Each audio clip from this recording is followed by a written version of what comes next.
Before capturing Attack on Titan 2 on Nintendo Switch, I'd only played it in handheld mode, and what I found was a very beautiful looking game that ran really well and was very impressed with. However, in docked mode, it almost feels like a different game entirely. On handheld mode, I did feel some sort of performance issues every now and then, especially when you got around a large abominable titan, and you'd feel like it chug a little bit, especially when there's loads of enemies around, but it never got too bad. However, when I played in docked mode, it was night and day. There was a ton of performance drops, and the game didn't look nearly as nice as on the Nintendo Switch portable screen. But regardless, Attack on Titan 2 is a really fun game. It's made by the people behind Dynasty Warriors, but don't expect Dynasty Warrior style game. You're not going around hacking and slashing hundreds of enemies. If you know anything about the manga or the anime, you'll know that you're facing against these big, naked, sexless things called Titans. And essentially, you lock onto a part of it, maybe arms or legs or the back of the neck or the nape, I believe.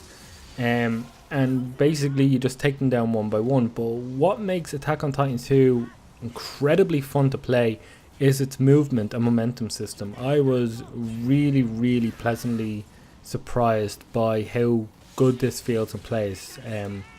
So you have these sort of ropes that you latch onto things and you swing, and you have gas cannons that sort of project you from jumping into sort of a dash forward, and you utilize that momentum to get around the map and to take on these titans. And I don't think the video will do it justice, just how gratifying and impressive this game actually feels to play.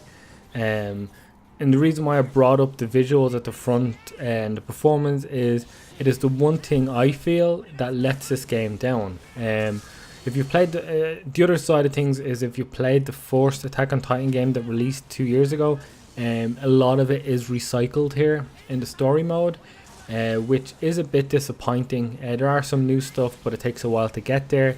But there's something about sort of latching onto the back of the neck, and you sort of swing from the side and you swing around to the back and you boost into the neck and you time it just right. You have to time your slashes right to take down the enemy in one hit, or at least take down a lot of its health. So timing comes into it, and that's where the performance sort of detracts from the experience in docked mode. It's that the momentum is dead and gone, because it chugs and you're guessing then rather than feeling it.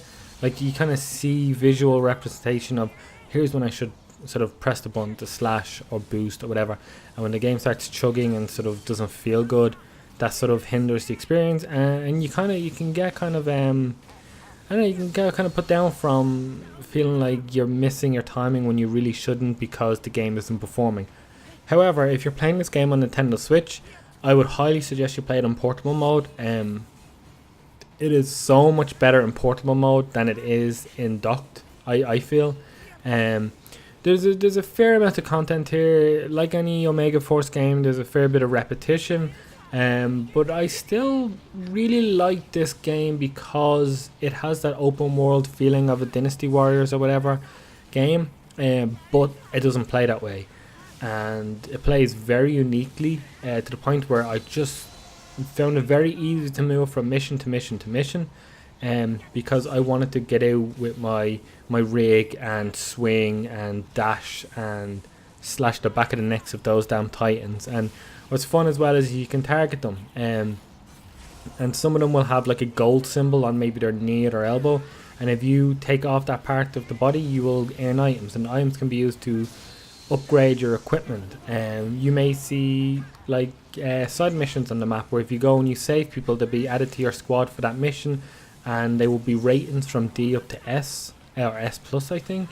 And you can utilize them in battle. So what you can do is, if you see that there's a gold on the two legs, like you want to get the items from them, you can send two of your teammates to hit the two legs, and then you can aim on the neck. So you can sort of line up this great coordinated attack. That's a lot of fun.